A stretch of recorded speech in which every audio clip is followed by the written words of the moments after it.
السلام علیکم میری پیاری بہنوں اور بھائیوں، آج کا ہمارا موضوع پہلے کی طرح نیکی کے فائدے اور برکت کے بارے میں ہے۔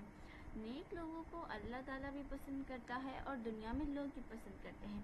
اس کا نفع آخرت میں بھی ہوتا ہے اور دنیا میں تو ہوتا ہی ہوتا ہے، اور آخرت میں اجر اس کا بہت زیادہ ہوتا ہے۔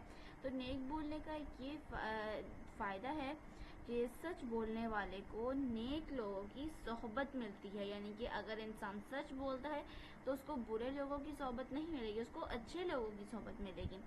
اچھے لوگ ان کے ساتھ دوستی کرتے ہیں اور ان کے ساتھ رہنا پسند کرتے ہیں، اور جو اچھے لوگ ہوتے ہیں وہ ان کے ساتھ دوستی کرتے ہیں، ان کے ساتھ رہتے ہیں، ملتے ہیں، کھیلتے وغیرہ ہیں، یعنی کہ آپ کو اچھی صحبت ملتی ہے اور ان کے ساتھ رہنا پسند کرتے ہیں۔ جیسے اگر آپ سچ بولو گے تو لوگ آپ کے ساتھ رہنا پسند کریں گے، کیونکہ جھوٹے کے ساتھ، جھوٹے پہ اللہ کی لعنت ہے، اور جھوٹے پہ کوئی بھی جھوٹے کے پاس نہیں آنا چاہتا۔ کوئی ایک جھوٹا دوست نہیں بنانا چاہتا ہے۔ اس لیے ہمیں چاہیے کہ ہم جھوٹ نہ بولیں، ہمیشہ سچ بولیں۔ آج کے لیے اتنا ہی، ملتے ہیں اگلی ویڈیو میں۔ اللہ حافظ۔